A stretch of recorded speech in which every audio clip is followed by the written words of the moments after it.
आज हम देखेंगे phasor diagram, phasors and phasor diagrams. तो पहले हमें ये सोचना है कि फेज़ होता क्या है। ज़्यादातर बच्चों को, बहुत से लोगों को भी नहीं पता है फेज़ कला, हिंदी में हम लोग कला बोलते हैं, होता क्या है फेज़।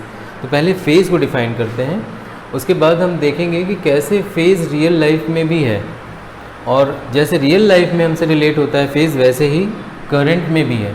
तो चलो समझते हैं फेज़ है क्या। तो जैसे नहीं बोलते हो कि लाइफ में फ़ेज़ चल रहा है हमारे, एक ऐसा फ़ेज़ चल रहा है हमारी लाइफ का, फिर कहते हो एक ऐसा फ़ेज़ था हमारी लाइफ में जब ऐसा होता था, ये हमारी लाइफ का एक फ़ेज़ है। फ़ेज़ मतलब तो क्या समझ में आ रहा है इसका मतलब? एक ऐसा दौर चल रहा है ना, एक ऐसा दौर चल रहा है लाइफ का, एक ऐसा दौर था कभी, फ़ेज़ का यही मतलब हुआ। तो फेज़ का एक्चुअली मीनिंग है जो दौर होता है, क्या सिचुएशंस हैं लाइफ की। अभी हमारी लाइफ का ये फेज़ चल रहा है, पहले हमारी लाइफ का ऐसा एक फ़ेज़ था कभी। तो फेज़ का एक्चुअल मीनिंग क्या हो गई? दौर, सिचुएशंस, तुम्हारी परिस्थितियाँ। तो यहाँ पे फेज़ का करंट में क्या रोल है, तो इसी से रिलेट करके हम करंट में भी आ जाएंगे। सेम यही सिचुएशन जो हमारी लाइफ में फेज़ बोल रहे हो, वैसा ही करंट के साथ भी है। तो चलो हम लोग स्टेप बाय स्टेप आते हैं करंट तक। तो बताओ, अगर तुम्हारी लाइफ में फ़ेज़ है, तुम्हारे जो फेजेज़ हैं लाइफ के, जो कभी कह रहे हो कि अच्छा फ़ेज़ चल रहा है, कभी बुरा फ़ेज़ आ रहा है, वो किस वजह से होगा? क्या कारण होगा कि तुम्हारे फेजेज़ चेंज होते रहते हैं लाइफ में? कभी कहते हो ये हमारी लाइफ का ये एक फ़ेज़ है, वो एक और फ़ेज़ था, एक और दौर था कभी, आज एक कुछ और दौर है। तो अगर हम देखें तो हमारी लाइफ में, ह्यूमन लाइफ में जो सिचुएशंस आती हैं, वो किस वजह से चेंज होगी? टाइम बदलता है, सिचुएशन चेंज हो जाती हैं। तो टाइम पे ही डिपेंड है हमारे जो लाइफ का फ़ेज़ है। टाइम आज है तो फेज़ हमारी लाइफ का कुछ और चल रहा है।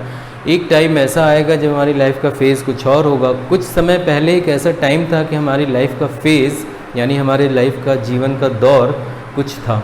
तो समय पर डिपेंड है लाइफ के जो फेजेज़ हैं, तो समय पर तो डिपेंड है। समय बदलेगा तो ऐसा क्या बदल जाएगा तुम्हारे कि लाइफ, तुम्हारे जीवन का दौर भी बदल जाएगा।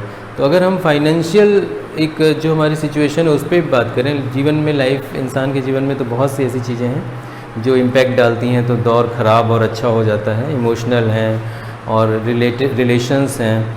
लेकिन हम मनी की बात अगर लेकर चलें कि पैसा, रुपया जो होता है, वो कैसे हमारे फेजेज़ को, हमारे लाइफ के दौर को प्रभावित करता है। तो टाइम बदलता है तो पैसे भी उसी के अकॉर्डिंग बढ़ते हैं या कम होते जाते हैं या वही बने रहते हैं, ऐसा कुछ होता है। तो अगर टाइम बदलेगा तो तुम्हारे पास जो पैसे रुपए हैं वो भी बदलेंगे। आज कुछ टाइम में मान लो ऐसा दौर चल रहा है कि तुम्हारे पास कम पैसे हैं, टाइम ऐसा चल रहा है, ऐसा टाइम है कि पैसे कम हैं। टाइम बदलेगा तो पॉसिबिलिटी है कि पैसे भी बढ़ें या घटें। तो एक मान लो बढ़ते हैं, तो एक टाइम बदलेगा तो पैसा भी बढ़ेगा। अगर बढ़ने की बात करें, पैसा बढ़ेगा तो तुम्हारी सिचुएशंस भी, परिस्थितियाँ, यानी दौर, तुम्हारा जो फेज़ है लाइफ का, वो भी बदलेगा। अभी आज तुम्हारा दौर है कि तुम बाइक से चल रहे हो, पैदल चल रहे हो, साइकिल है तुम्हारे पास। टाइम बदलेगा, मनी आएगी, बढ़ेगा पैसा। मनी की वजह से सिचुएशंस और तुम्हारी लाइफ की फ़ेज़, परिस्थितियाँ, दौर, फेज़ इसी को बोलेंगे। फेज़ कुछ और होगा। कभी तुम कार से चलोगे तो और टाइम आगे आएगा और मनी बढ़ेगी, तो तुम्हारे जो परिस्थितियां हैं, जो दौर है, लाइफ का फेज़ और कुछ होगा, उसमें तुम चार्टर्ड प्लेन से चल रहे हो, ऐसा होगा। अगर टाइम बढ़ा, टाइम बढ़ने के साथ मनी कम होने लगी, तो फेजेस कुछ और हो जाएंगे। चार्टर्ड प्लेन से कार पे आए, कार से बाइक पे आए, बाइक से पैदल हो गए, ये भी हो सकता है, कुछ भी हो सकता है। टाइम बदलेगा तो ये फैक्टर जो है मनी वाला हमारी लाइफ में, वो भी बदलता रहेगा। और उसके बदलने से जो हमारी फाइनेंशियल दौर है, हमारी लाइफ का जो फाइनेंशियल फेजेस हैं, वो सब भी चेंज होंगे। सिमिलरली सेम कंडीशंस यहाँ अल्टरनेटिंग करंट में भी है। तुम्हें पता है कि अल्टरनेटिंग करंट या वोल्टेज किस वजह से बदलता है? जैसे जैसे टाइम बीतेगा तो ये जो लूप था हमारा, वो अलग अलग एंगल पे घूमेगा। जैसे यहाँ टाइम बदल रहा था तो मनी बढ़ रही थी या घट रही थी, उसी तरह से टाइम जब बीतेगा तो एंगल है ना, इसका एंगल बदलेगा तो इसके फेजेस कुछ और होंगे। जैसे लाइफ के फेजेस कुछ और हो रहे थे, वैसे ही करंट के फेजेस, करंट का एक दौर मतलब उसकी परिस्थिति कहाँ है, वो कैसी है, कितनी करंट है, ये सब बदलेगा। तो वहाँ से हम यहाँ से रिलेट कर सकते हैं, है ना। तो टाइम बदला, देखो ये टाइम जैसे जैसे टाइम बीत रहा है, अभी घूमती जाएगी तो एंगल भी चेंज होता जाएगा। टाइम चेंज हो रहा है तो एंगल चेंज हो रहा है। एंगल को मनी की तरह देखो, थीटा या ओमेगा टी, ये बदल रहा है। अब ये बदल रहा है तो तुम्हें पता है कि करंट भी चेंज होती रहती है। तो करंट, अब देखो यहाँ पे देख लो, ये बनाया गया है, टाइम अभी ज़ीरो है तो करंट भी ज़ीरो है। करंट इस फेज़ में, करंट का ये दौर चल रहा है। अब जैसे ही टाइम थोड़ा आगे बढ़ता है तो ये आगे बढ़ता है, टाइम मीन्स टाइम बीतता है और ये जो लूप है ये आगे बढ़ता है। तो यहाँ पे बना हुआ एंगल, एंगल मीन्स किसके साथ एंगल बनता है? चुंबकीय फ्लक्स, मैग्नेटिक फ्लक्स लाइंस के साथ ये एरिया वेक्टर का एंगल भी चेंज होता जाएगा। और जो हमारे पास फॉर्मूला है I = I0 sin omega T, उसके अकॉर्डिंग करंट भी चेंज होती जाएगी, है ना। यहाँ है ना formula, I = I0 sin omega T. तो क्या हो रहा है, ओमेगा टी तो थीटा है, ये थीटा है। तो टाइम जैसे जैसे बढ़ रहा है ये घूमता जा रहा है, आगे बढ़ रहा है, ये आगे बढ़ रहा है, तो एंगल यानी ओमेगा टी चेंज हो रहा है, थीटा या ओमेगा टी। और ओमेगा टी थीटा चेंज हो रहा है तो करंट की दौर, करंट का फेज़ वो भी बदल रहा है। देखो अभी करंट का दौर ये है, इस समय करंट का दौर ये है, दैट मीन्स एंगल ज़ीरो है। अब जैसे जैसे टाइम बीतेगा ये आगे बढ़ेगी तो एंगल बदलेगा, एंगल बदलेगा तो करंट का दौर भी बदलेगा। ये देखो करंट का दौर मीन्स फेज़, अब यहाँ आ गया, मान लो कि अब ये यहाँ आ गया करते हुए, ऐसे करते हुए यहाँ आ गया 90 डिग्री पे, तो करंट का दौर कुछ और है, मीन्स करंट की वैल्यू और उस किस डायरेक्शन में है ये सब बताएगा एंगल। तो टाइम बदल रहा है, एंगल बदल रहा है, एंगल के बदलने से करंट का दौर बदल रहा है। तो ये दैट मीन्स जो हमें यहाँ टेक्निकल टर्म लेना है, फेज़ बदल रहा है, करंट का फेज़ बदल रहा है। तो अगर हमें फेज़ पता करना है तो हम समझ गए हैं कि फेज़ किस पे डिपेंड है, टाइम पर या फिर एंगल पर। टाइम बदलेगा तो एंगल बदलेगा, एंगल बदलेगा तो करंट का फेज़ बदलेगा। देखो 90 डिग्री जब ये हो गया, देखो इसका करंट का फेज़ लगातार फेज़ मीन्स करंट का दौर, अभी करंट का दौर यहाँ है, ऐसे बढ़ता जाएगा, करंट का दौर यहाँ है, मीन्स इतनी वैल्यू है करंट की वाई एक्सिस पे, है ना। ये तो वाई एक्सिस पे I current 1 ampere 2 ampere 3 ampere, ये मैक्सिमम जितने भी एम्पियर आ सकती है उतने वोल्टेज पर मैक्सिमम एम्पियर करंट आई। कब आएगी? जब ये 90 डिग्री पे हो जाएगा, क्योंकि यहाँ 90 डिग्री होगा तो ये 90 डिग्री हो जाएगा। तो करंट का दौर ये है, कब, कितने समय पर? जब आधा टाइम बीत गया, पूरे साइकिल का हाफ टाइम जब बीत गया, तब एंगल कितना हो गया? 90 हो गया। और उस समय करंट का क्या फेज़ था, किस दौर में है? जैसे लाइफ का क्या फेज़ चल रहा होगा? अच्छा फेज़ चल रहा है क्योंकि बढ़ रहा है लगातार। ये 90 डिग्री पे आ गया, मैक्सिमम करंट आ गई है। अब यहाँ से लाइफ का फेज़, टाइम बदलेगा लेकिन फेज़ चेंज होगा। देखो बुरा दौर आ रहा है करंट का, दैट मीन्स जैसे पैसा कम होने लगा, है ना। अब दौर बदल रहा है, पहले बढ़ रहा था अब घट रहा है। जैसे जैसे बढ़ेगा ऐसे होता जाएगा, बढ़ता जाएगा, और 180 पे क्या होगा? ज़ीरो हो जाएगा। जब फुल साइकिल आ जाएगी तो करंट क्या हो जाएगी? ज़ीरो हो जाएगी। यानी एक फुल साइकिल होने के बाद करंट का दौर क्या हो गया? ज़ीरो हो गया। अब करंट कुछ नहीं रह गई यार। तो कितना एंगल हुआ उस समय फुल साइकिल में? टाइम कितना हुआ? टाइम हो गया पूरा टाइम पीरियड 1, जितना भी हो टाइम पीरियड रोटेशन का, फुल टाइम हो गया। एंगल कितना हुआ उसकी वजह से? टाइम की वजह से एंगल कितना हुआ? पाई, है ना, 180। और एंगल और करंट हो गई ज़ीरो। तो क्या हो रहा है? जब हम फेज़ जानना चाह रहे हैं किसी चीज़ का दौर, यानी करंट का दौर, करंट है कहाँ पर, कितनी है, दौर का ही मतलब है। जैसे लाइफ का दौर, वैसे करंट का दौर, करंट का फेज़ वो किस पे डिपेंड है? हम समझ चुके हैं, टाइम पर और एंगल पर डिपेंड है ना।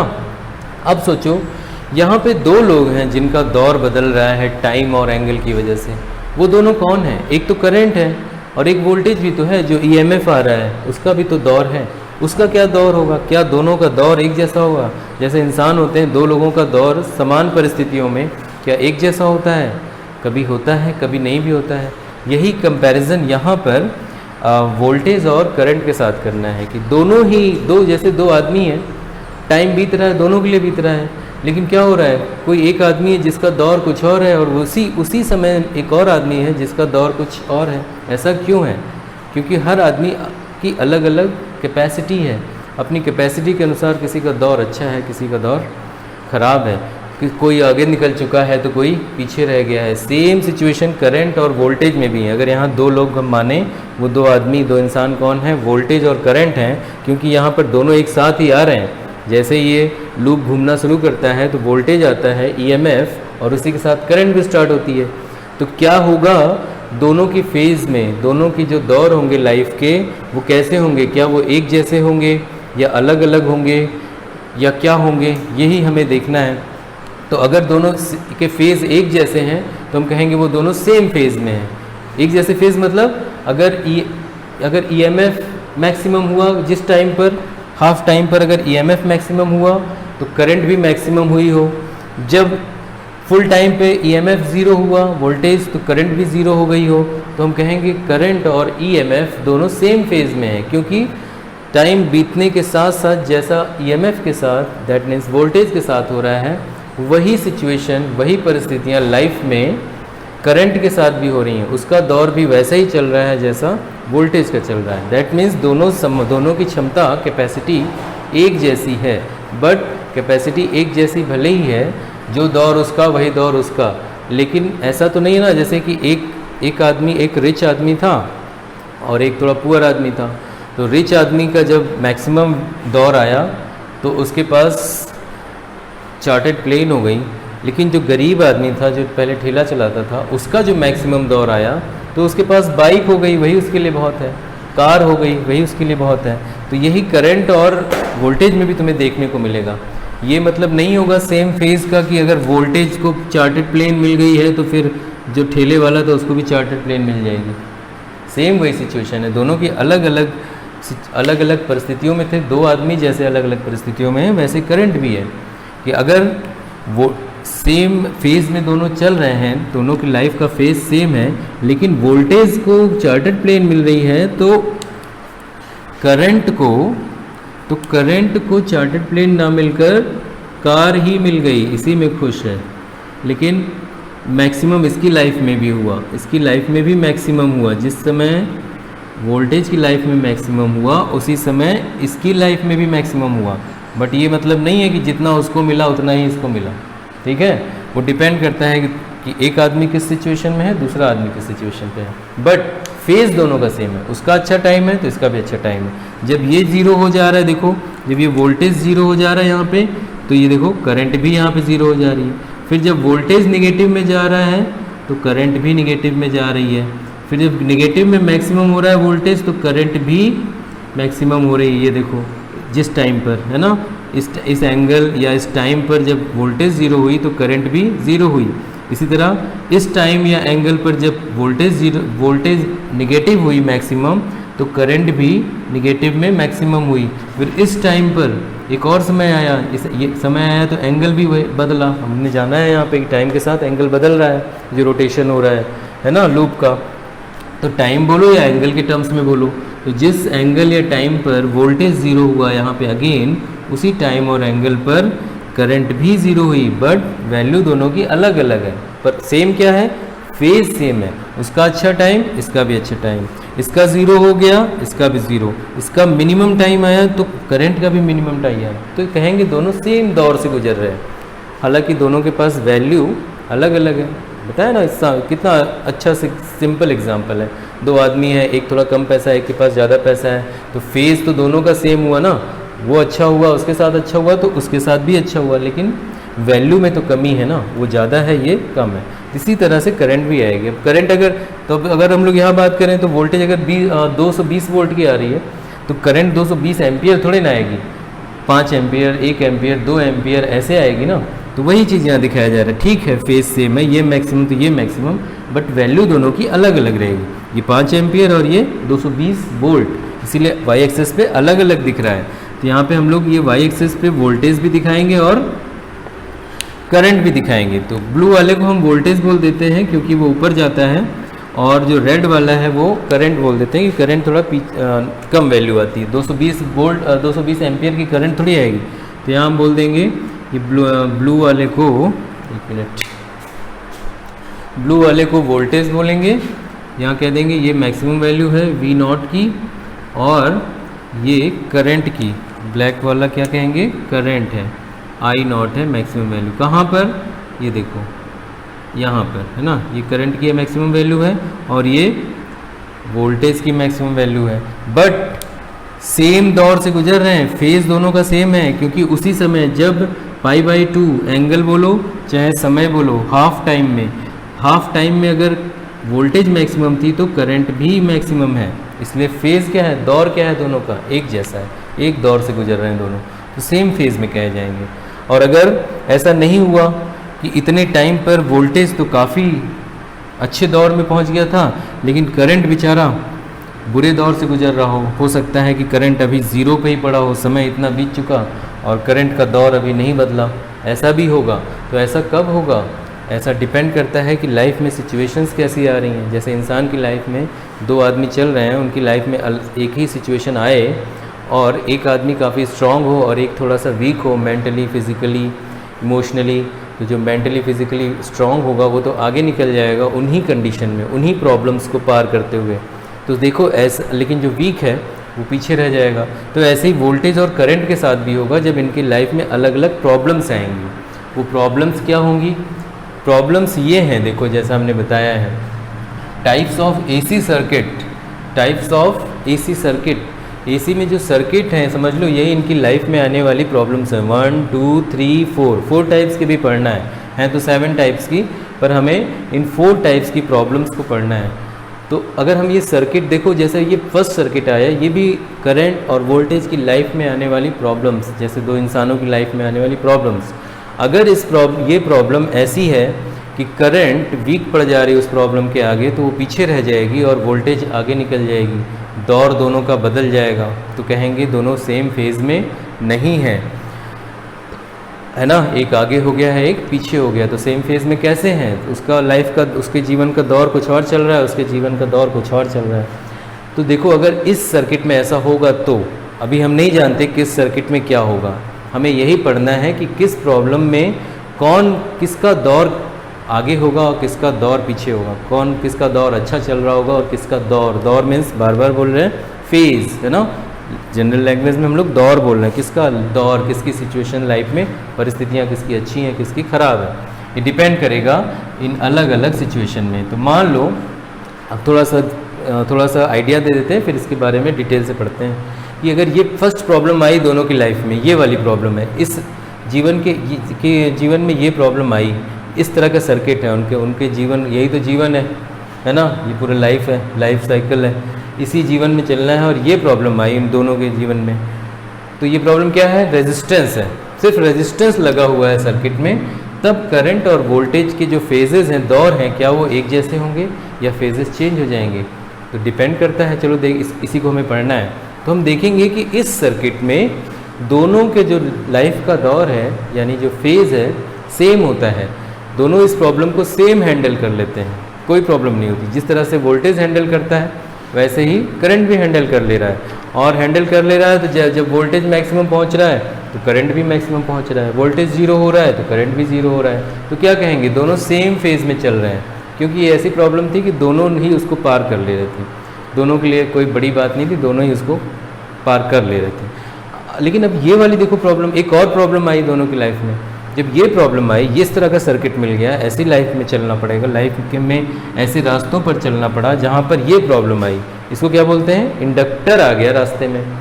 तो इंडक्टर जब आ गया तो फिर से अब दोनों की क्षमता का टेस्ट होगा, दोनों की जो कैपेसिटी है उनका टेस्ट होगा। अगर दोनों ने फिर से सेम कैपेसिटी शो की तो फिर से दोनों की लाइफ का जो फेज़ है वो सेम रहेगा, है ना, ऐसा रहेगा। ये सेम फेज़ का बना है, देखो हमेशा ऐसा ही रहेगा, दोनों का लाइफ का फेज़ एक जैसा रहेगा। लेकिन अगर कैपेसिटी किसी की कम हो गई और किसी की ज़्यादा हो गई तो दोनों की लाइफ का जो जीवन का दौर है वो चेंज हो जाएगा। डैट मीन्स फेज़ चेंज होगा दोनों का, उसका फेज़ कुछ और होगा और इस वोल्टेज का फेज़ कुछ और होगा, करंट का फेज़ कुछ और होगा। दैट मीन्स दोनों के फेज़ में डिफरेंस होगा। तो हम इसे क्या कहेंगे, there is phase difference in voltage and current, that is phase.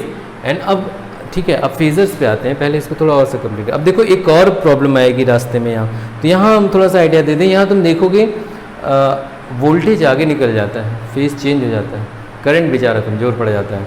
यहाँ वोल्टेज आगे आ जाता है, करंट पीछे आ जाता है। ये प्रॉब्लम जब आती है तब क्या होता है, फिर जब ये प्रॉब्लम देखो लाइफ में तीनों प्रॉब्लम एक साथ आ गई, ये तीनों मिलकर आ गई, तो इसको क्या बोला जा रहा है, LCR सर्किट। यही समझ लो कि इस प्रॉब्लम, तीनों प्रॉब्लम को पार करना है करंट और वोल्टेज दोनों को। तो उन दोनों में जिनकी कैपेसिटी अच्छी होगी वो आगे रहेगा, जिसकी कैपेसिटी अच्छी नहीं होगी वो लाइफ के दौर में पीछे छूट जाएगा। और दोनों के फेज़, दौर मीन्स फेजेस में डिफरेंस आ जाएगा और हम कहेंगे दोनों में फेज़ डिफरेंस है। तो वो फेज़ डिफरेंस तुम बताओ किस चीज़ से मेज़र करोगे? तुमने जान लिया है, या तो टाइम से मेज़र करोगे, क्योंकि फेज़ में जो आ रहा है, जो लाइफ में दौर आ रहे हैं वो किसकी वजह से आ रहे हैं, किसकी वजह से बदलाव हो रहा है, टाइम की वजह से और एंगल की वजह से। तो अगर हमें फेज़ जानना है जीवन का, तो हम क्या करें, जीवन का, अपने जीवन का, या करंट और वोल्टेज का जो दौर है उनका जानना है कि वो कैसे हैं, कैसी सिचुएशन में हैं, तो हमें उनका एंगल जान लेना होगा, क्योंकि एंगल से ही तो सब चेंज हो रहा है। हमारे जीवन की बात करें तो पैसे रुपए से ही तो चेंज हो रहा है। अगर पैसा तुम्हारा ज़्यादा है तो तुम्हारी सिचुएशन ऐसी होगी, पैसा कम है तो तुम्हारी सिचुएशन ऐसी होगी। तो अगर हमें तुम्हारे पैसे के बारे में पता रहे तो तुम्हारा फेज़ कैसा है हम जानते रहेंगे, है ना। जैसे यहाँ पे अगर एंगल के बारे में पता रहे तो हमें पता है कि फ़ेज़ कैसी होगी करंट की, या वोल्टेज की फ़ेज़ कैसी होगी, ये हमें पता रहेगा। सेम यहाँ से कंपेयर कर सकते हो, मनी मीन्स एंगल, टाइम तो दोनों के लिए वही है। टाइम, कितना टाइम बीता है, कितने टाइम पे तुम्हारा, टाइम से भी हम अंदाज़ा लगा सकते हैं कि तुम्हारा फेज़ कैसा होगा, क्योंकि टाइम पे भी डिपेंड है। अगर हम ये मान लें कि टाइम बढ़ता है तो कभी बढ़ता है कभी घटता है, तो तुम्हारा फेज़ भी बढ़ता घटता है। कब बढ़ता घटता है ये हमें पता हो तो टाइम से भी बता सकते हैं। तो मेन हमारा क्या है कि हम अपनी लाइफ में देखते हैं तो मनी को देखकर बता सकते हैं कि हमारे जीवन का कैसा दौर चल रहा है ना, किसी की मनी को देखकर। और यहाँ पर देखें तो एंगल थीटा कहो या ओमेगा टी कहो, इसको देखकर तुम बता सकते हो कि फेज़ कैसा है किसी का, है ना। तो इसी को कहा जाता है कि फेज़ मेज़र करने के लिए हम क्या मेज़र करते हैं, एंगल मेज़र करते हैं, थीटा या ओमेगा टी, क्योंकि उसी पे तो डिपेंड है ना। यहाँ बताया ना, ये अगर चलेगा तो एंगल बदलने से ही तो सब बदल रहा है। टाइम बढ़ रहा है तो एंगल बदल रहा है, एंगल बदल रहा है तो फेजेस, लाइफ का दौर बदल रहा है ना, परिस्थितियाँ बदल रही हैं, करंट कहाँ है कैसी है, वोल्टेज कहाँ है कैसी है, ये सब बदल रहा है। तो हम कहेंगे फेज़ अगर हमें जानना है कैसा है तो हमें एंगल पता होना चाहिए, ठीक है। तो फेज़ हम कैसे नापते हैं, एंगल्स में या फिर टाइम में नापते हैं। तो अब अगली बात आती है कि तुम्हें अब फेज़र क्या है, फेज़ की बात हो गई, फेज़र्स क्या होंगे फिर। तो तुम ही बताओ, अगर हम जानना चाहें कि मनी कितनी है तुम्हारे पास, तो हमें कैसे, कौन बताएगा कि तुम्हारे पास मनी कौन है, मनी कितनी है। मुझे तुम्हारा बैंक स्टेटमेंट देखना होगा या तुम्हारा ATM कार्ड मेरे पास रहे, वो मुझे बता देगा, है ना। तुम्हारा बैंक स्टेटमेंट देखूं तो पता चल जाएगा कि तुम्हारे पास मनी कितनी है।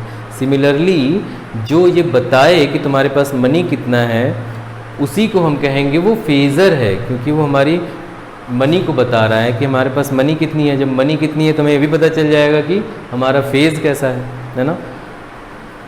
फेज़ अगर हमें अपना जानना है कि हमारा दौर कैसा चल रहा है, तो उस फेज़ को बताने वाली कोई चीज़ होनी चाहिए ना। हम कैसे जानेंगे किसी की लाइफ का फेज़ कैसा चल रहा है, कुछ ऐसा हो जो कि हमें इंडिकेट करता रहे कि फेज़, कि हाँ कुछ ऐसी चीज़ हो जो हमें बताए फेज़ कैसा चल रहा है। तो वो क्या चीज़ होगी, वो ऐसा मनी को बताने वाली कोई चीज़ चाहिए। मनी अगर हमें पता चल जाए कि उसकी लाइफ में मनी कितनी है तो हम जान जाएंगे उसका फेज़ कैसा चल रहा है। तो हम कहेंगे वो फेज़र है उसका, है ना।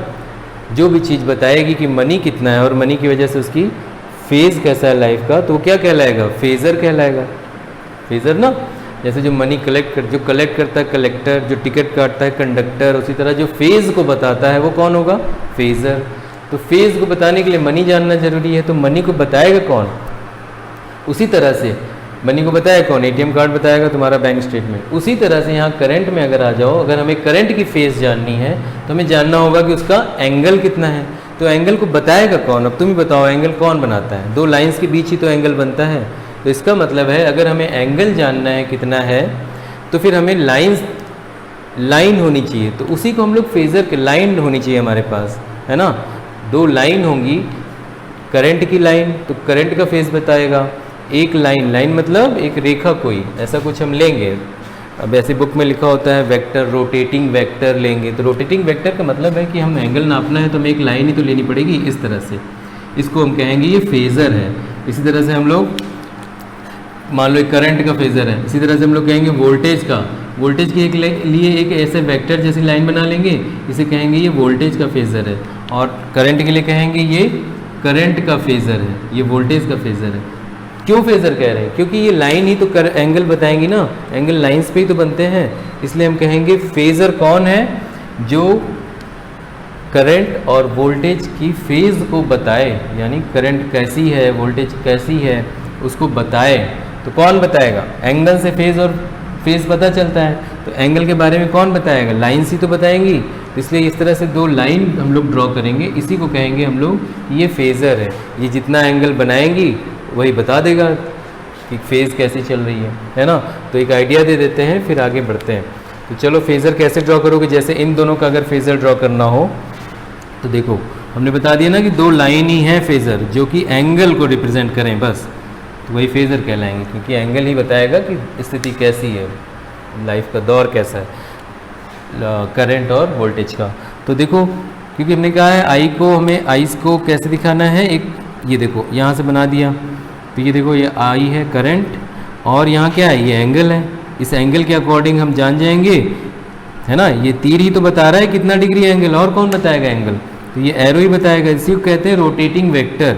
जितना ज़्यादा ये बनाएगा एंगल, उसी के अकॉर्डिंग एंगल मिलेगा, और उसी के अकॉर्डिंग हमारा इस फॉर्मूले के अनुसार करंट मिलेगी, करंट की सिचुएशन मिलेगी।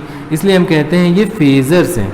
अब देखो इसी तरह से वोल्टेज का, अब बताओ क्या वोल्टेज और करंट सेम फेज़ में है? हाँ, सेम फेज़ में है, यहाँ दिख ही रहा है सेम फेज़ में, क्योंकि जब इसका मैक्सिमम आता है तो करंट भी मैक्सिमम आता है, इसका ज़ीरो तो करंट भी ज़ीरो। इसका मतलब इस सिचुएशन में, इस ग्राफ के लिए वोल्टेज और करंट दोनों क्या है? सेम फेज़ में है। सेम फेज़ में है, दैट मीन्स उनका एंगल सेम होगा, तभी तो फेज़ सेम होगा, क्योंकि हमें पता है ना फेज़ एंगल पे डिपेंड है। तो इसका ओमेगा टी है, तो वोल्टेज का भी ओमेगा टी होगा, तो वोल्टेज भी इसी पे होगा। बट जैसा मैंने बताया, ठीक है फेज़ सेम है, पर वैल्यू तो अलग होगी ना, इसलिए देखो थोड़ा सा बड़ा बना दिया।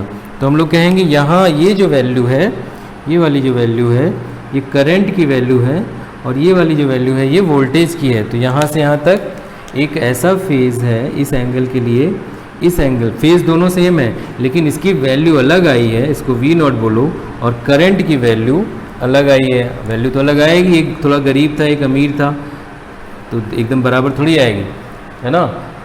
बस ये है कि उसका भी अच्छा दिन आया, उसका भी अच्छा दिन आया। और करंट की बात करें तो वोल्टेज 220 वोल्ट आएगी, करंट क्यों 220 एम्पियर आएगी?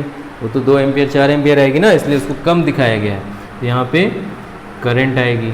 तो ये क्या दिखा रहा है हम लोगों का? वोल्टेज और एम्पियर दोनों दिखा रहा है। यहाँ पे क्या दिखा रहा है? एंगल लिख दो या फिर टाइम लिख दो, जो भी एक्सिस ले लो, दोनों पे बदल रहा है, एंगल भी लिख सकते हो। तो ये फेज़र डायग्राम है। इस फेज़र डायग्राम किसका फेज़र है? रेड वाला करंट का फेज़र है। फेज़र मीन्स जो बता रहा है कि एंगल कितना है, जो बता रहा है कि मनी कितना है, उसी से तो पता चलेगा सिचुएशन कैसी है। तो बताने वाले को हम लोग फेज़र बोल रहे हैं, जो फेज़ को बता रहा है। तो ये लाइन को बुक में कहा जा रहा है रोटेटिंग वेक्टर, क्योंकि ये लोग अलग अलग एंगल हो सकते हैं, अलग अलग एंगल बनेंगे, तो इन्हीं को रोटेटिंग वेक्टर बोल दे रहा है। वेक्टर जैसे दिख रहे हैं, है ना, एरो वेक्टर ही है। तो रोटेटिंग वेक्टर, अब हम लोग साइंस की लैंग्वेज में आ जाएं, जनरल लैंग्वेज तो समझ ही रहे हैं क्या है। तो देखो सेम फेज़ में, दोनों के साथ एक जैसी सिचुएशन आ रही है लाइफ में, तो दोनों क्या कहलाएंगे? सेम फेज़ में। बस इसके पास चार्टर्ड प्लेन है, इसके पास कार है ना, वो कम है, वो थोड़ा ज़्यादा है, बट फेज़ सेम है। जब वो ज़ीरो हो जा रहा है तो वो भी ज़ीरो हो जा रहा है, इसी को कहेंगे सेम फेज़।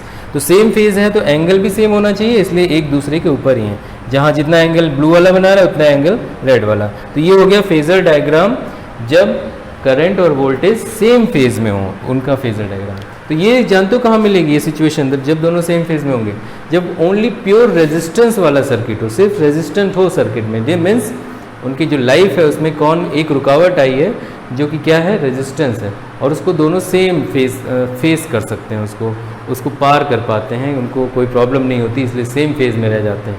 अलग अलग प्रॉब्लम्स में अलग अलग उनका परफॉर्मेंस होगी, और परफॉर्मेंस के अकॉर्डिंग ही उनके जीवन का फेज़ होगा। जैसा तुम परफॉर्म करोगे लाइफ में, तुम्हारे जीवन का दौर यानी फेज़ भी वैसा ही होगा। सेम सारा जो फिनोमेना है, जो फंक्शन है, वही करंट में भी हो रहा है, जो लाइफ में हो रहा है। तो बहुत इजी, आराम से हम समझेंगे इसको, है ना।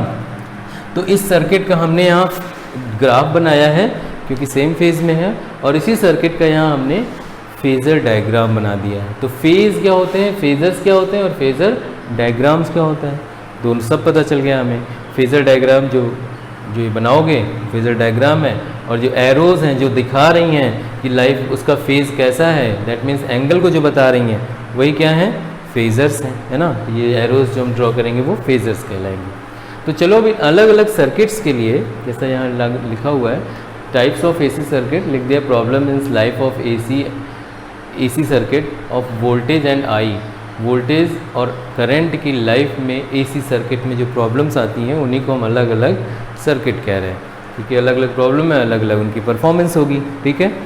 तो इनको अलग अलग हमें देखना है। पहले वाले का तो हमने बना दिया, अब ये सेकेंड वाले का टेस्ट करते हैं कि इसमें दोनों का फेज़ सेम है या अलग है। अलग है तो कितना डिफरेंस है दोनों के फेज़ में, फेज़ डिफरेंस कितना है। फेज़ डिफरेंस मतलब एंगल में कितने का अंतर है ना।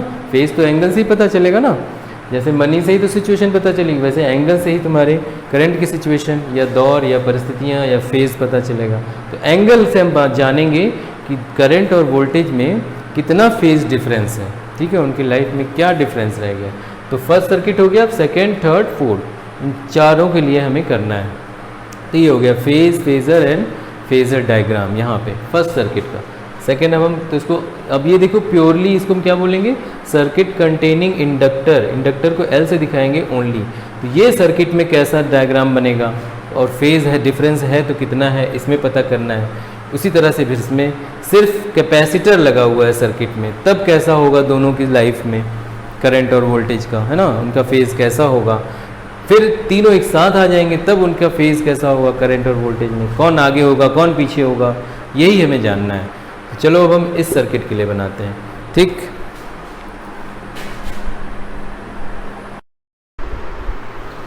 तो फेज़, फेज़र्स एंड फेज़र डायग्राम ये हम लोग समझ चुके हैं। अब एक बार डिफाइन कर देते हैं, लास्ट में डिफिनीशन ताकि तुम लिख सको। देखो फेज़ क्या होता है, a quantity that tells about the position of anything in periodic motion. किसी भी चीज़ की जो पीरियोडिक मोशन में हो, जो घटना हो रही हो, उसको समझाने, उसको बताने वाली एक क्वांटिटी है फेज़। किस सिचुएशन में है, किस पोजीशन में है, कहाँ पर है, कैसी है, इसको जो बताती है वो क्वांटिटी कहलाती है फेज़। फेज़र क्या है, द रोटेटिंग वेक्टर्स बताया गया, समझाया गया। जो रोटेटिंग जो लाइंस थी जिनका जो एंगल बना रही हैं उन्हीं को यहाँ पे एक थोड़ा सा डेकोरेटिव लैंग्वेज में लिख दिया जा रहा है। The rotating vector representing current and voltage are called phasors, ठीक है। वही जो लाइंस बनाई थी जो उन्हें कहा था ना रोटेटिंग वेक्टर्स हैं, तो ये डिफिनीशन हो गई उनकी।